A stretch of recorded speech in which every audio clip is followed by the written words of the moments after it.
안녕하세요. 근육장애인 여러분, 지난 시간에 걸림돌이 되는 언어를 사용 안 하는 연습하기로 과제를 드렸었는데요. 잘 지키고 오셨나요? 관계, 여러분들은 얼마나 좋은 관계를 유지하고 있습니까? 항상 많은 고민거리 중에 하나죠. 특히나 장애로 인해서 좌절된 여러분들의 마음은 관계가 조금 어렵다고 생각되실 수 있죠. 그런 마음 이해합니다. 도움을 받기만 해야 해서 가끔 오해를 사기도 하시죠. 고마워할 줄 모른다고요. 물론 그 표현을 잘하는 분들도 있긴 할 거예요. 그렇다면 친구나 가족 또는 나를 도와주는 사람과 함께 관계를 좋게 하려면 어떻게 해야 하는지 간략하게 살펴보기로 하겠습니다. 보통 인간관계의 유형을 설명할 때는 비자기 표현형, 공격형, 자기 표현형 이렇게 세 가지를 이야기하는데요. 비자기 표현형이란 자기가 무슨 말을 하면 상대방이 싫어하거나 다투게 될까봐 스스로 대화하기를 포기하고 표현하지 않는 유형을 의미합니다. 특히 여러분들 중에 비자기 표현형의 사람이 많이 있을 것 같은 생각이 드네요. 더 많이 요구하고 싶어도 함께하는 사람들이 귀찮아할까봐 혹은 피해를 줄까봐 참고 넘어가신 적은 없나요? 그런 분들이 비자기 표현형이라고 말할 수 있겠습니다. 두 번째 유형은 공격형인데요. 이런 유형의 사람은 무엇이든지 다 타인의 잘못이라고 손가락질하고 비난하고 불평하는 사람이라고 할 수 있죠. 본인이 이런 유형의 사람이라고 생각하신 분 혹시 계세요? 사실 남들과 융화하면서 지내기 불편한 유형이긴 하지만 남 탓하는 것이 사실은 본인을 보호하는 멘탈 보호의 역할을 하기도 한다는 거예요. 세 번째 유형은 자기 표현을 바로 하면서 자신의 의견을 당당하게 제시할 줄 아는 그런 사람들인데요. 어쩌면 가장 좋은 유형 중에 하나겠죠. 본인의 필요함을 바로 표현할 줄 아는 사람, 저는 우리 근육장애인 여러분들이 자기 표현을 당당하게 하면서 요구할 줄 아는 그런 분들이 되시기를 희망합니다. 여러분은 어떤 유형의 사람일까요? 우선 자기 표현형의 특징은 소통이 잘 되는 사람이라고 볼 수 있습니다. 자신이 소통하는 사람인지 불통하는 사람인지 알려면 자신이 누군가와 협상을 할 수 있고 관계를 좋게 유지할 수 있는지를 가늠해 보면 됩니다.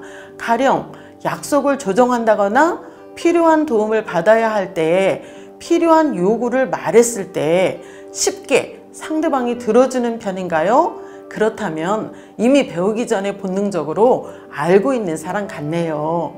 물론 누구나 소통하는 사람이 되려고 노력은 하겠지만 항상 홈런일 수는 없겠죠. 야구선수도 항상 홈런이나 안타만 있는 건 아니죠. 부족한 부분은 연습하고 훈련하면 됩니다. 야구선수들도 경기의 주전으로 뛰려고 정말 피나는 훈련과 연습을 하는 것을 볼 수 있습니다. 그러면 관계를 좋게 하는 행동들에 어떤 것이 있는지 살펴볼까요? 첫 번째로는 경청하기, 존중하기, 수용하기, 격려하기, 지지하기, 불일치를 협상하기, 믿어주기 등 이런 것들이 관계를 좋게 하는 행동이라고 할 수 있는데요. 이런 행동 중에서 사용 빈도가 어떠하냐에 따라서 자신이 소통을 잘하고 있는 사람인지 불통하는 사람인지를 알아볼 수 있습니다. 그리고 먼저 소통의 정도를 알아보기 위해서는 먼저 자신의 수용력이 어떤지를 살펴봐야 돼요. 예를 들면 누군가 나에게 바른 말, 즉 직면적이면서 건설적인 말을 해주는데 그것을 저항 없이 잘 받아들일 수 있으면 수용력이 있다 이렇게 말할 수 있을 것이고, 그것을 받아들이지 못하고 노여워하며 또는 화가 나서 진정하는데 상당한 노력과 어려움이 따른다면 수용력이 부족하다라고 말할 수 있겠습니다. 그러므로 주변 사람들과의 관계가 원활하고 소통이 잘 되려면 이 수용력이 좀 넓혀져야 합니다. 토마스 고든은 수용력에 영향을 미치는 요소에는 세 가지 조건이 있다라고 말하는데요. 감정선, 즉 수용선이 움직이는 조건 첫 번째는 자신의 상황과 감정 상태에 따라서 다르다는 거예요. 예를 들면 똑같은 상황인데 똑같은 부탁을 받았더라도 여러분의 컨디션이나 감정적인 기분에 따라서 호의를 베풀어서 도움을 줄 수도 있고 아닐 수도 있다. 이런 것을 의미하는 것이죠. 두 번째로는 상대방의 상황과 맥락이 있다는 건데요. 예를 들면 여러분들의 형제 중에 동생이나 형 혹은 누나가 선물을 요구할 때 특별한 일이 아니라면 사실 비싼 돈을 주고 사주기가 어려울 수 있겠죠. 하지만 정말 사랑하는 동생이 특별히 축하해야 될 어떤 대단한 일이 있다면 수용할 수 있겠죠. 아무에게나는 그렇게 안 하는데 말이에요. 네, 세 번째는 환경적인 상황에 따라서 수용선이 움직인다는 것입니다.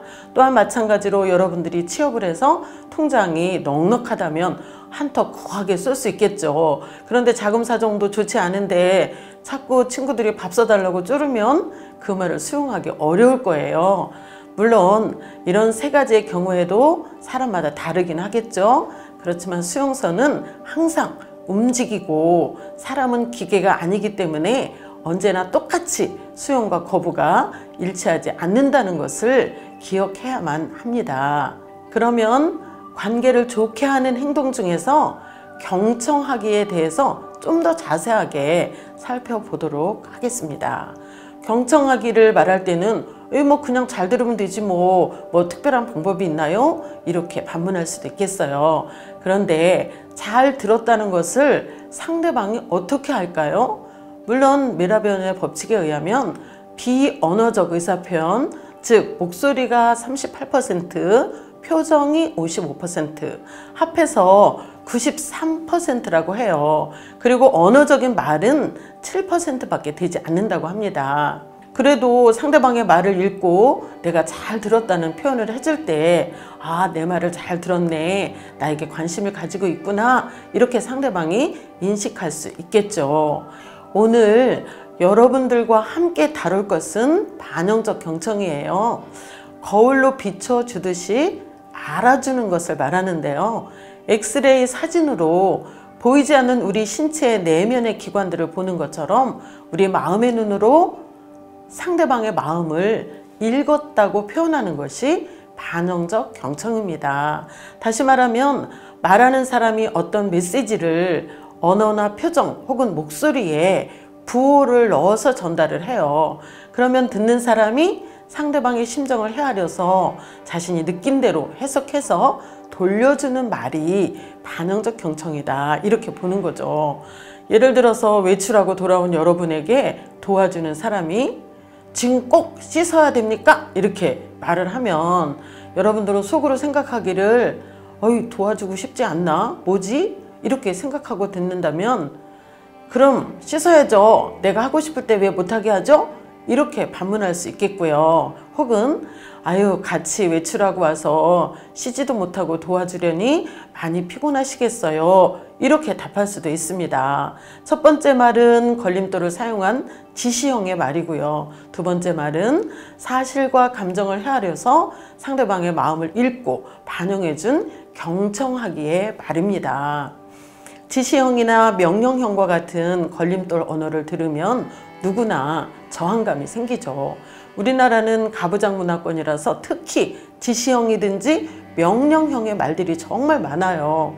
아이들이 창의적으로 문제를 해결할 능력을 모두 가지고 있는데도 어린 시절부터 감정을 알아주기보다는 문제 해결책을 지시형으로 제시를 하니까 저항감이 생깁니다.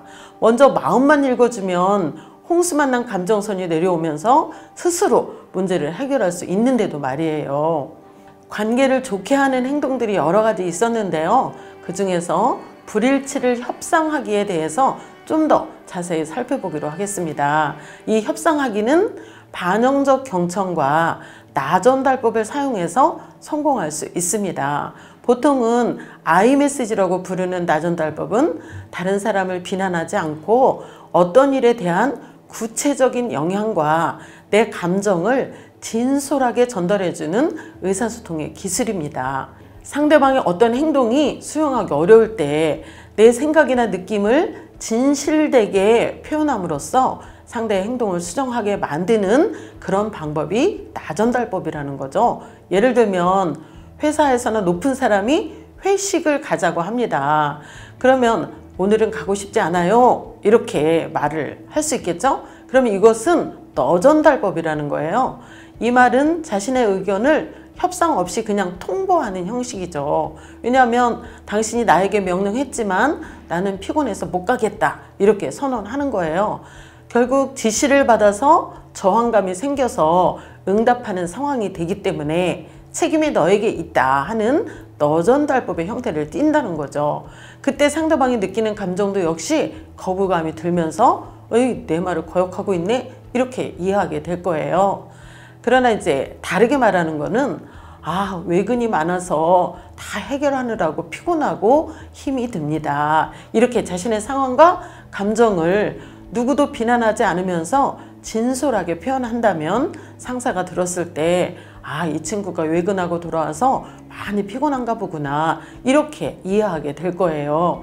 이처럼 나전달법은 자신의 상황에 대하여 누구도 비난하지 않고 있는 그대로 서술하면서 진실되게 표현할 수 있어서 상대방의 거부감을 갖지 않고 또 설득할 수 있는 그런 방법이겠죠.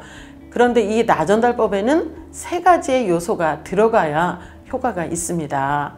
수용이 안 되는 상대방의 행동에 대해서 비난 없는 서술을 해야 돼요. 그리고 그 행동이 나에게 미치는 구체적인 영향을 넣어야 되고요. 그리고 그 영향에 대한 나의 감정을 넣어서 말을 해야 정말 효과적인 나전달법이 된다는 것이죠. 그런데 나전달법에는 여러 가지가 있어요. 직면, 상대방의 행동을 꼭 수정해야 되겠다는 이런 목적을 가진 직면적 나전달이 있고요. 행동을 미리 예방하는 목적의 나전달도 있고요. 긍정적인 행동, 즉 감사함을 전달하는 긍정적 나전달법도 있습니다. 이 예시를 잠깐 보면 예방적 나전달법은 문을 열어놓고 들어오는 친구에게 문을 닫지 않으면 찬바람이 들어와 감기에 걸릴까 봐 걱정이 되네요. 이제 미래에 있을 일이 미리 걱정하는 거죠. 그 다음에 또 직면적 나전달법은 큰 소리로 사무실에서 전화통화를 오래 하고 있는 이런 직원이 있다면 목소리를 크게 오랫동안 통화를 하면 내가 프로젝트를 마무리하는데 집중할 수 없어서 난감합니다. 이렇게 직면할 수도 있고요. 또 이제 정말 고마운 부모님에게 긍정적인 나전달법을 쓴다면 부모님이 저를 항상 신경 써주시고 용돈도 많이 주시니까 제가 원하는 것을 할 수 있어서 참 감사하고 행복해요. 이렇게 말할 수 있습니다. 그런데 때로는 나전달법만 사용하면 상대방이 저항할 수 있기 때문에 먼저 반영적 경청을 해주고 다시 나전달법을 사용하고 또 저항하면 반영적 경청을 해주고 다시 또 나전달법으로 말하게 되면 대부분 협상이 이루어지고 불일치가 해결이 됩니다. 마치 좁은 공간에 차를 주차할 때 전진과 후진을 반복하는 것 같은 현상입니다. 즉 기어를 바꾸는 것과 같은 방법이죠. 그런데 반영적 경청이나 나전달법은 훈련이 필요해요. 총쏘기도 이론적으로 아무리 많이 알아도 숙달될 때까지 연습하거나 훈련하지 않으면 명중시킬 수 없는 것과 같은 그런 이치죠. 감정의 홍수 이론에 의하면 감정이 홍수를 만나서 이성을 덮었을 때, 즉 뚜껑 열릴 것 같은 그런 긴박한 분노의 감정에 휩싸여 있을 때 누군가 자신에게 반영적 경청을 해주면 감정이 원래의 자리로 돌아와서 이성과 감정이 균형을 이루게 되고 안정을 찾음으로 문제 해결력이 생기게 됩니다. 여기서 제 경험을 한 가지 말하자면 마음이 정말 뚜껑 열릴 것 같을 때 아무도 제 주변에 없다면 저는 거울을 보거나 가슴에 손을 얹고 미애야, 너 이런 것 때문에 많이 힘들지? 이렇게 나에게 반영적 경청을 해주면 정말 신기하게도 출렁 올라갔던 감정선이 내려오면서 평형을 이루게 돼요. 그리고 마음이 스르르 녹으면서 편안하게 됩니다. 내가 나를 알아줄 수 있는 좋은 방법 중에 하나가 바로 자기와의 대화인 내게 해주는 반영적 경청입니다. 여러분도 감정이 격해질 때 한번 꼭 해보세요. 심호흡을 한번 하고 거울에 비친 자신에게 누구누구야, 누구 뭐뭐 하니까 참 답답하지? 이렇게 말해 보세요. 그럼 정말 신기하게도 마음이 편안해질 것입니다. 오늘은 관계를 좋게 하는 행동 중에서 반응적 경청과 나전달법 위주로 설명을 드렸는데 이해가 되었는지 궁금하네요. 예, 과제를 드린다면 먼저 반응적 경청을 듣고 싶었던 상황을 기억해서 자기가 자신에게 반응적 경청을 해주는 거예요. 그리고 두 번째는 누군가 자신에게 불편하게 했던 그런 사람의 행동이 생각이 나면 나전달법으로 말해보는 것을 적어보는 거예요. 그리고 익숙해지면 나중에 말을 하는 것이고요. 세 번째는 주변에 감사한 분들에게 긍정적인 나전달법으로 말해보는 것입니다. 이제 과제가 많기는 하지만 여러분들이 이제 열심히 하실 것이라고 믿고요. 여러분들이 잘 들어주시니까 제가 힘이 납니다. 감사합니다.